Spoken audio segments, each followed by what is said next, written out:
now move on to our next partner presentation. May I now invite on stage Mr. Sumeet Doshi, MD UKG India, to speak on operationalizing equity and inclusiveness for all. Can we clap and welcome him, everybody? Read to you. Once upon a time, in a magical place, people start work with a smile on their face. Some build palaces with the giant metal machines, while others cook up enchanting cuisines. But every great workplace, big or small, make people their purpose and bring happiness to them all. Make your fairy tale workplace a reality with workforce management software from UKG. Good afternoon, everyone. I know we are all running a little late, so I'll try and be a little quick. It's probably going to be a slightly different presentation to all that you've been hearing or will be hearing, because we are not a manufacturing company. We are a software company. But we deal in technologies that help manufacturers manage their workforce better. So I think it's going to be of some relevance to all of you, and I'm going to spend a few minutes talking about how as a company we help some of the largest manufacturing organizations in the world. So just a quick minute on or 30 seconds on UKG. You must be wondering what this name UKG is all about. Believe me, it's not upper kindergarten. It expands to Ultimate Kronos Group. For some of you, if you have heard a company called Kronos in the past, we merged with a company called Ultimate and we became UKG.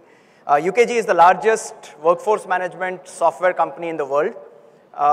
And when we talk of workforce management, it's all about managing your workforce efficiently on the shop floor. So some of the largest manufacturers in the world, whether it's Tesla or Unilever or Nestle or Toyota, Honda, General Motors, some of the largest manufacturers in the world or in India actually use these solutions to better manage their workforce. And I think it's of huge relevance for all of you, given where we as a country, as an economy are going. So before I get into more details, I want to actually run a video, which I'm sure you'll like.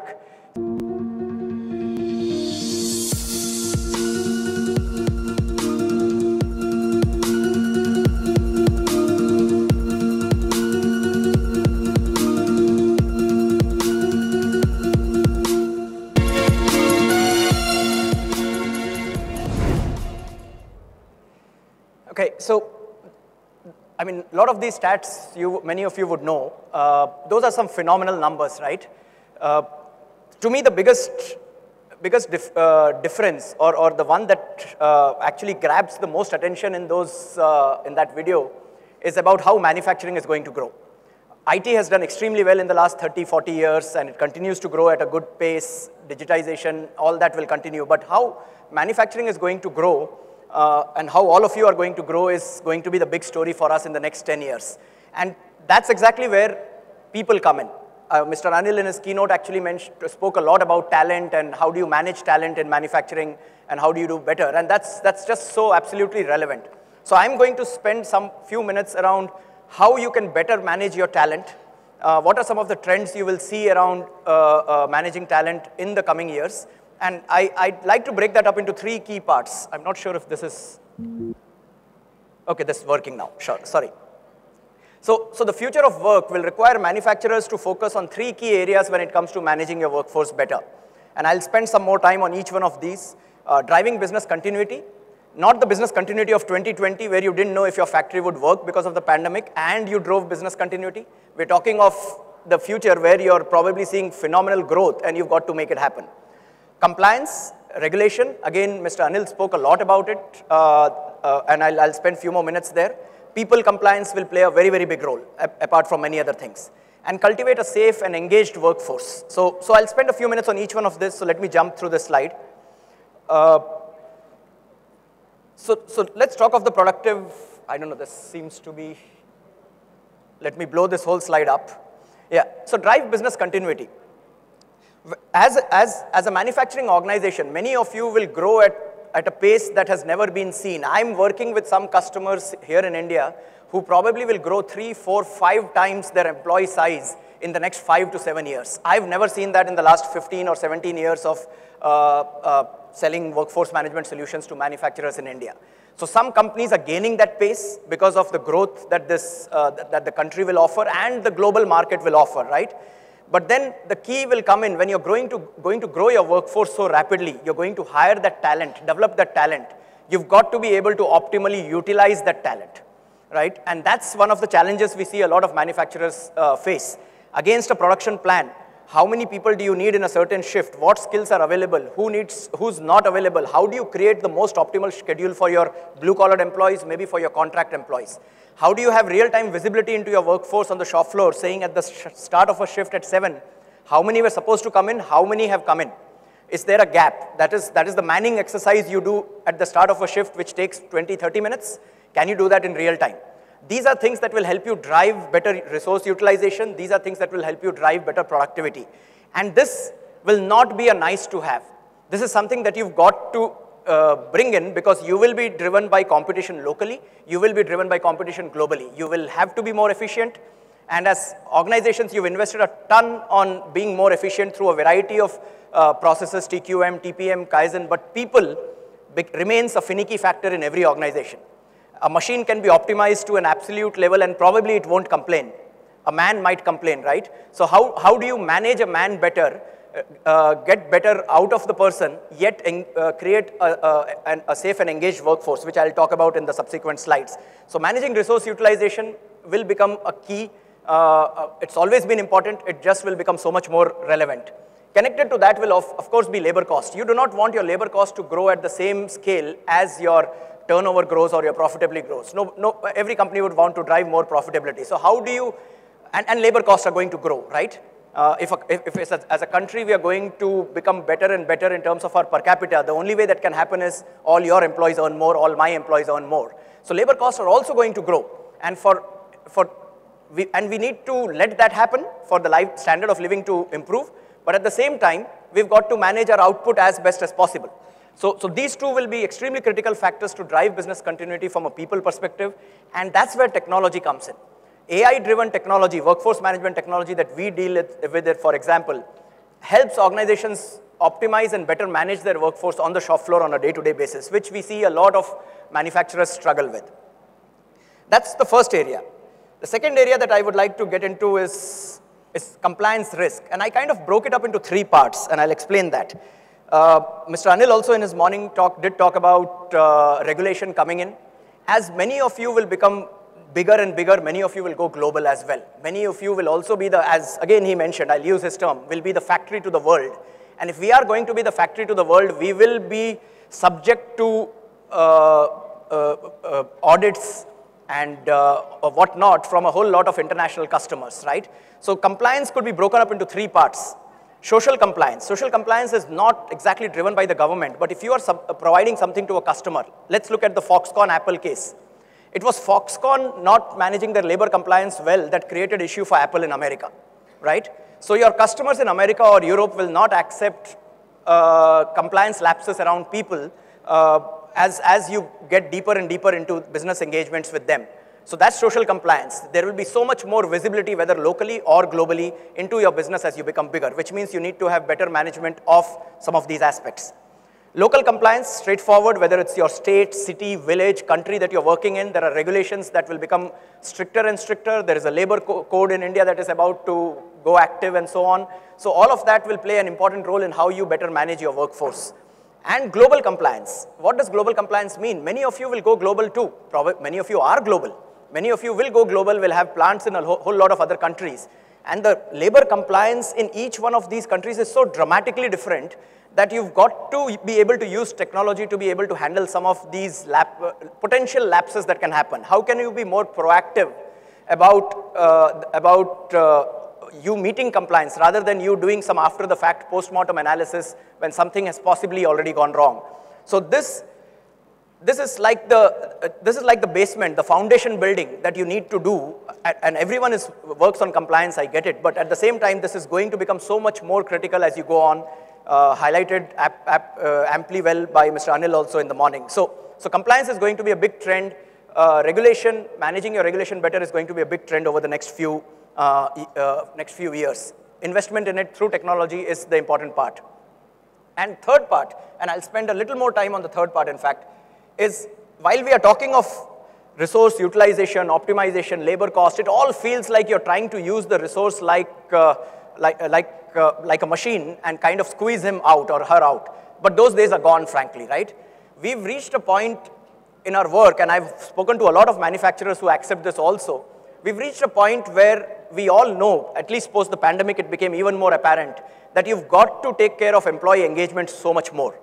And this creates this sort of dichotomy in the mind. Do I need to focus on getting enough optimization and productivity for my workforce, squeeze them out, if you will, or do I need to create a safe and engaged workforce? And frankly, they are not two ends of a stretched elastic or a band. They stay together. And let's talk about it a little more. I want to start off on this with a piece of data that was compiled by Great Place to Work. Many of you are Great Place to Work certified organizations, so you know what Great Place to Work is. Great Place to Work is owned by UKG as a company, just so that you know. GPTW ran this survey over many, many years to see how GPTW companies, the Great Place to Work companies, the best places to work companies perform against their peers who are not the best places to work. The result is absolutely phenomenal.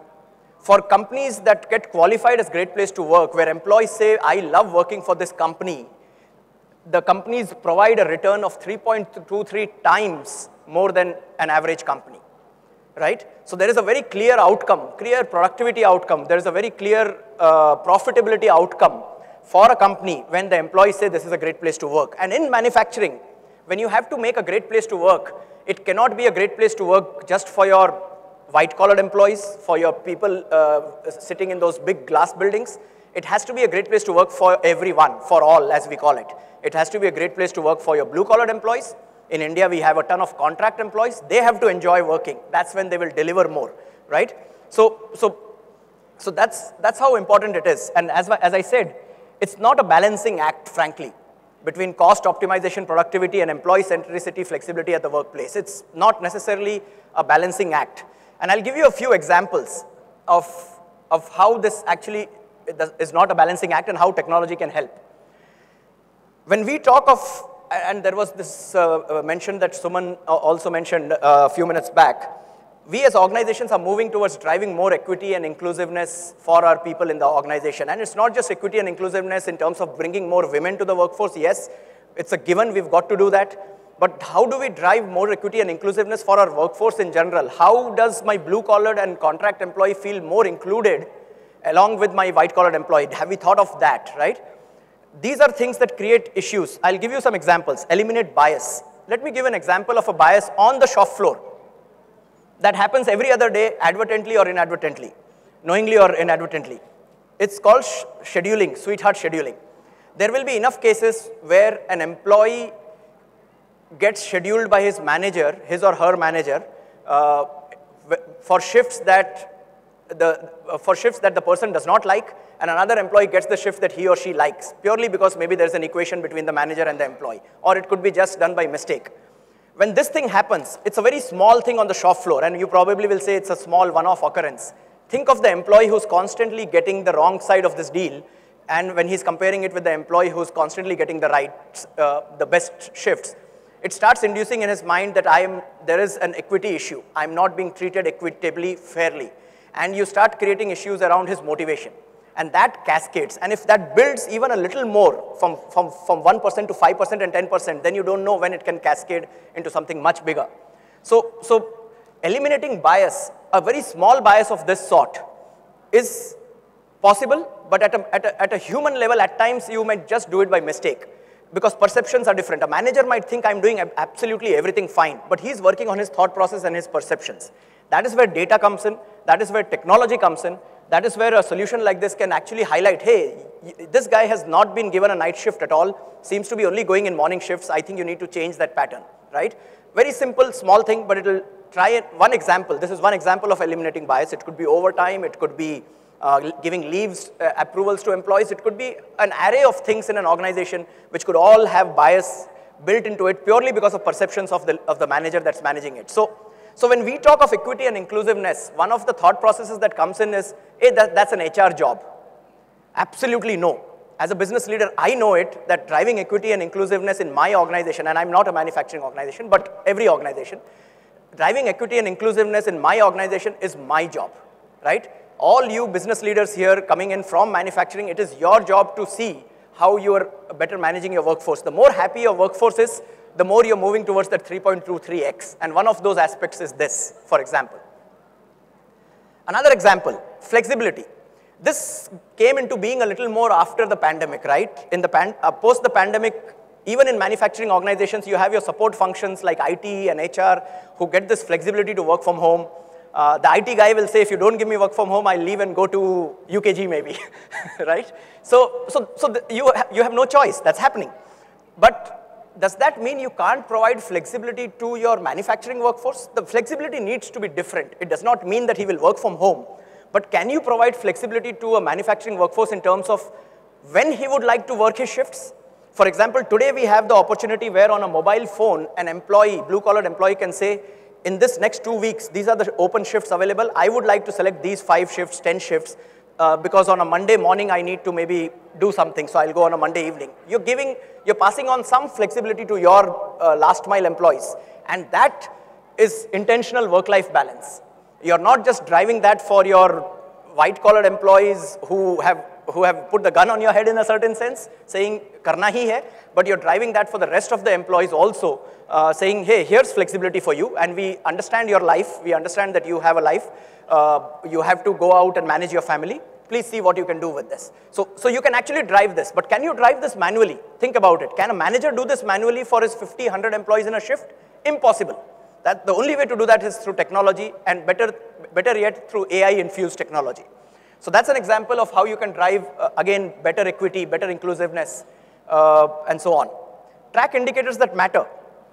When you're scheduling employees, I won't go into details of this slide here, but when you're scheduling employees, you schedule on your business need. You schedule on maybe when he's available, not available. Do you schedule on his or her preferences? Generally not. Again, think about it. Scheduling is a very complicated mathematical problem. We make it easy by doing an ABC shift, etc. But what we miss out are things like employee preferences, right? Can we take into account some of these things and run a schedule?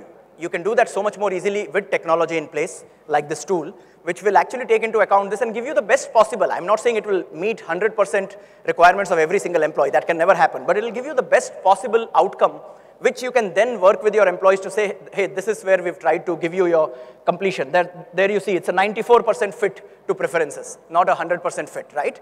So these are things that you can do with technology. And now if I connect this back for a moment to the initial piece I said, all of this will help you drive, with better scheduling, will help you drive better resource utilization, better productivity, better cost management. You will have better visibility on the shop floor. All that is happening. But at the same time, by using some of the added capabilities of technology, what you're also trying to drive is giving employees a little more choice. And that's the balancing act that actually tech can do for you, digital can do for you so much better. The outcome of this, if you become a great workplace, right, your employees need to tell great workplace. I know of a few people in this room who are a great place to work certified manufacturing company. And the way Great Place to Work survey works is that the survey is even sent to the last mile employees, to your blue-collar employees too, and they have to rate you well, right? So when that happens, if all of them are batting for you, the outcomes are so different.